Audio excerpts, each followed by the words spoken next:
Si vous voulez bien vous asseoir, s'il vous plaît.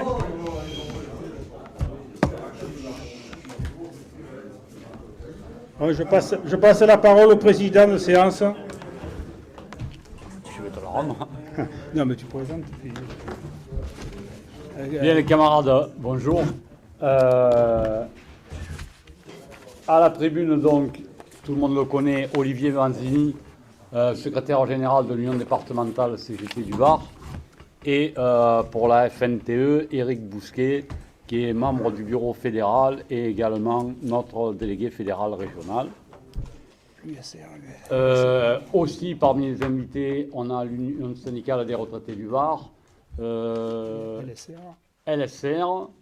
Ceci étant dit, sans plus tarder, je passe la parole à notre secrétaire général qui va nous présenter son rapport d'actualité. Bien, chers camarades, bonjour. Donc, notre Assemblée générale se déroule dans une période d'intense lutte sociale et dans un contexte international d'une extrême gravité. Nous devons faire un point sur notre activité revendicative et sur nos positions de notre dernier congrès fédéral face à cette situation, car ce qui se passe en France est intimement lié à ce qui se passe dans le monde. Plusieurs points à aborder. Succinctement, bien sûr, la situation internationale, les élections politiques et les élections professionnelles, et plus particulièrement une analyse de notre mobilisation sur les aspects revendicatifs qui ne sont pas à la hauteur des enjeux. L'intervention de l'armée russe en Ukraine continue de provoquer mort, souffrance, exode.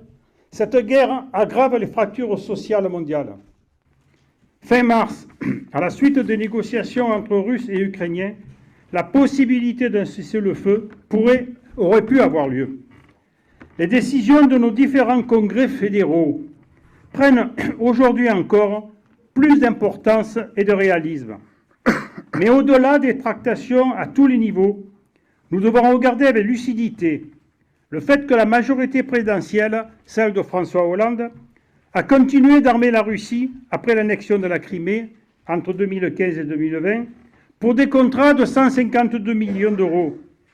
Équipement, bien sûr, impliqué aujourd'hui dans cette guerre. Macron a beau jeu de livrer en toute hâte des armes à l'Ukraine, avec un risque non négligeable de nous mener à une nouvelle guerre mondiale. N'est-ce pas là le danger, celui de la militarisation à l'œuvre dans le monde? Il est important que l'OTAN n'entre pas dans ce conflit, même si certains pays, comme entre autres la Pologne et le Danemark, y sont favorables. De même, l'Allemagne, qui augmente considérablement son budget militaire de 200 milliards d'euros, et d'autres pays s'y engagent. La menace d'une guerre nucléaire qui a été évoquée doit amener à intensifier notre intervention syndicale pour que la France s'engage dans le processus de dénucléarisation totale et multilatérale. Il est bon de rappeler notre engagement à signer le TIAN, traité d'interdiction des armes nucléaires. Ne doit-on pas, syndicalement, intervenir pour un désarmement nucléaire et revenir plus fortement sur notre revendication d'un pôle public national de défense pour aider à un contrôle de la production d'armement. Nous pouvons, encore mieux que d'autres fédérations, faire de la paix une de nos priorités pour être à la hauteur des enjeux d'aujourd'hui et de demain. Cette guerre est venue impacter aussi notre économie, déjà très fragile. Elle pose la question de la sécurisation des biens fondamentaux, en particulier sur l'approvisionnement énergétique et alimentaire. Car nous sommes confrontés à un double problème d'approvisionnement et de spéculation. Car la Russie est le premier fournisseur de gaz naturel, 29% de la consommation totale de l'Union européenne, et le deuxième fournisseur de pétrole, avec 20% des importations. La Russie aussi, c'est le premier producteur mondial de blé. L'Ukraine va devenir le troisième exportateur de blé et d'huile de tournesol. Mais aussi, il y a en Ukraine le minerai d'uranium, de titane, de fer, etc. L'Ukraine peut, entre autres, répondre aujourd'hui aux besoins de 600 millions de personnes avec d'autres richesses. Si à cela on y ajoute le jeu spéculatif sur les marchés énergétiques et alimentaires, qui conduit à des hausses de prix insupportables. C'est aussi cela la guerre.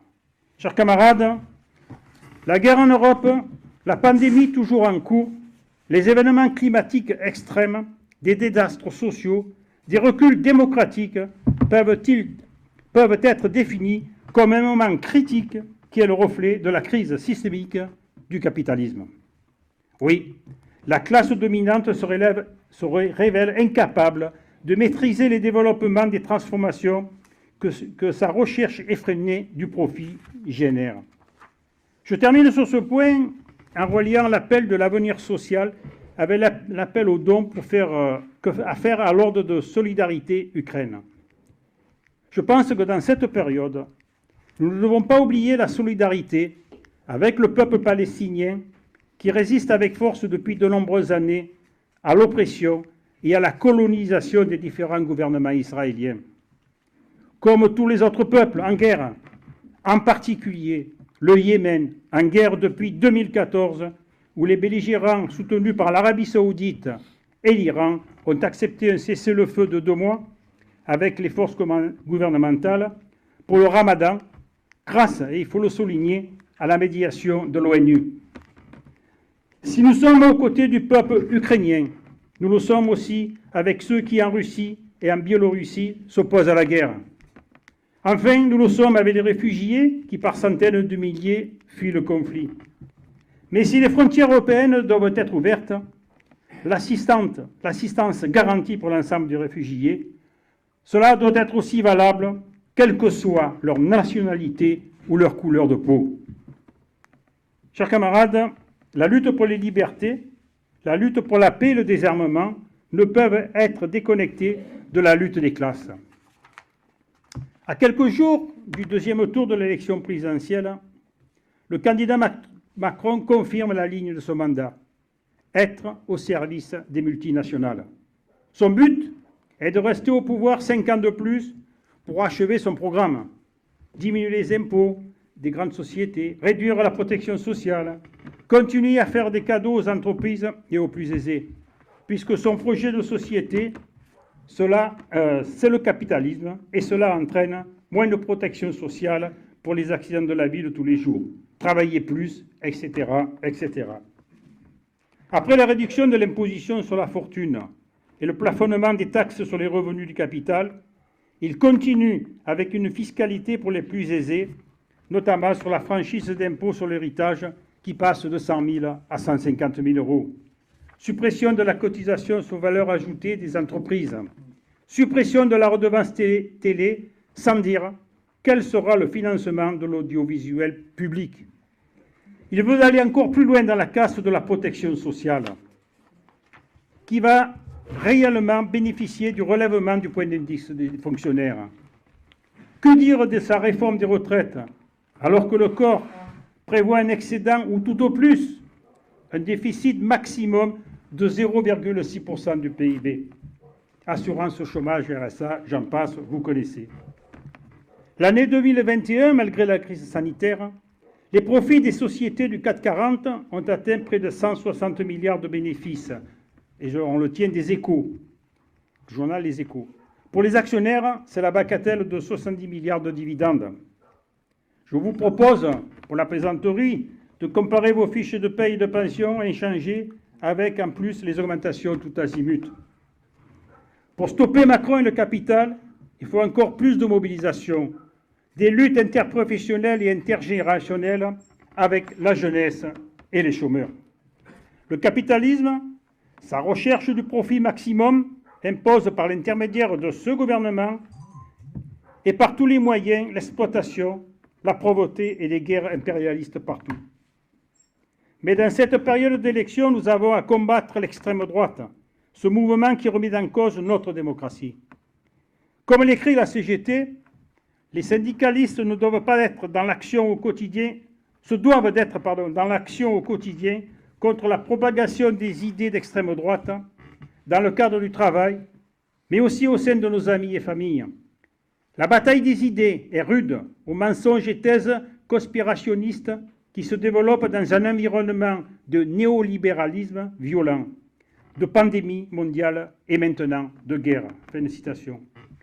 Oui, camarades, le deuxième tour des élections présidentielles et à la suite les élections législatives seront d'une importance décisive pour l'avenir de notre pays et de sa population.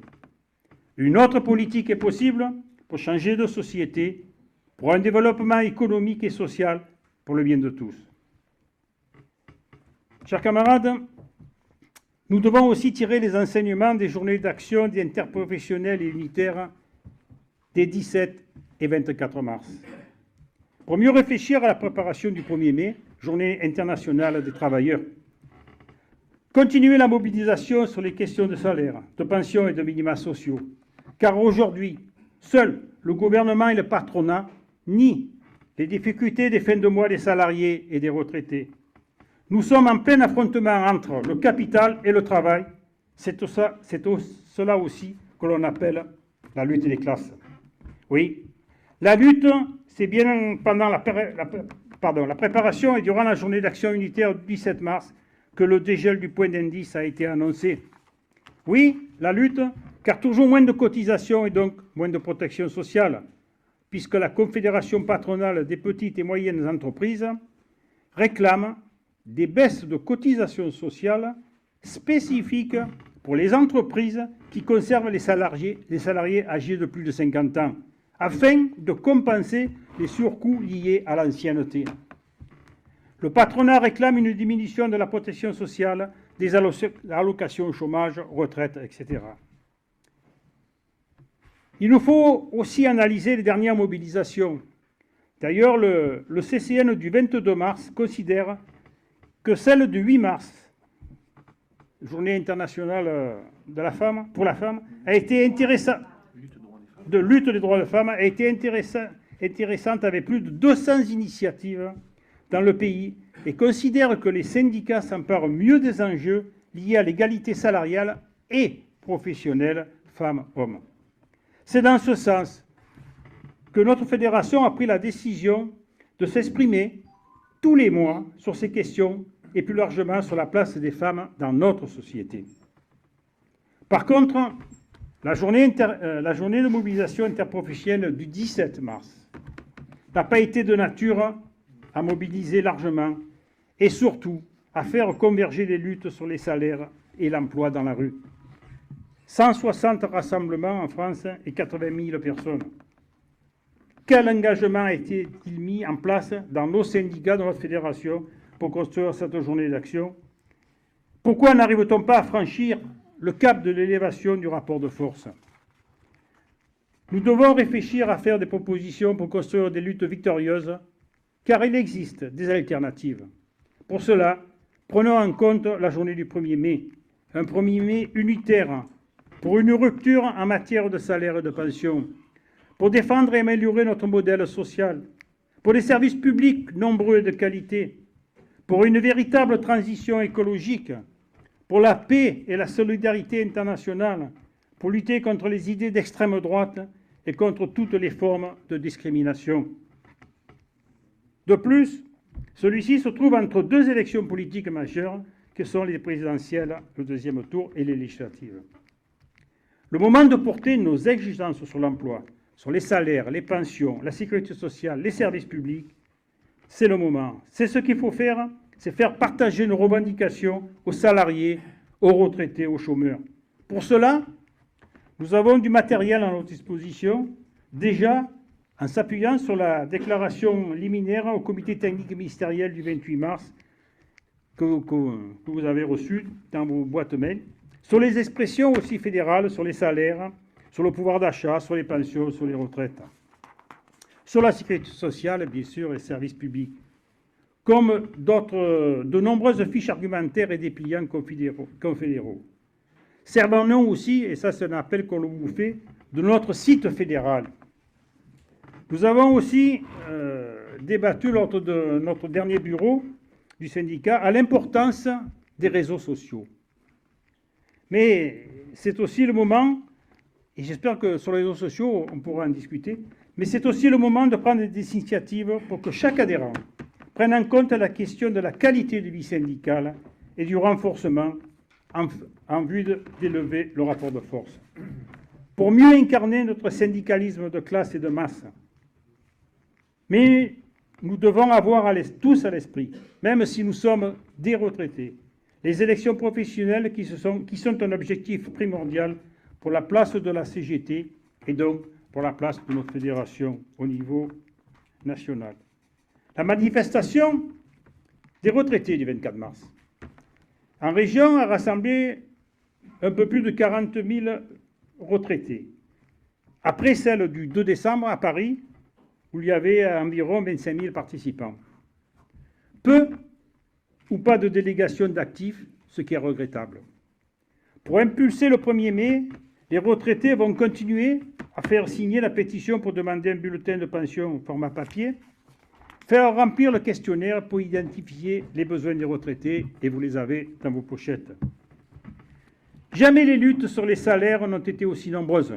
À la RATP, chez Merck Santé, à l'FPT Bourbon, usine de moteurs, chez Thales, à la papeterie d'Esplay, chez Veraliam, à la Jambert.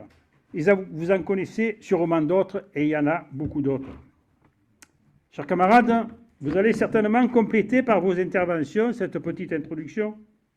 Mais plus que jamais, nous allons devoir montrer notre détermination, car nous sommes tous et toutes déterminés à développer l'action revendicative nécessaire à la satisfaction de nos justes revendications. Pour terminer, chers camarades, quelques points qui mériteront eux aussi un débat. Le renforcement de notre syndicat, qui est à ce jour à 338 adhérents, soit moins 24 par rapport à 2021. Nous avons terminé l'an dernier à 362 adhérents. À ce jour, nous sommes à 4 comptes d'unité syndicale depuis le début de l'année et 3 nouvelles adhésions. Chacun d'entre nous connaît un ancien salarié de notre ministère. Il suffit bien souvent de poser ou reposer la question de l'adhésion. Quelques actions que nous avons menées au CMG et en préfecture, la participation aux actions départementales et nationales, la question cruciale de l'augmentation de nos pensions,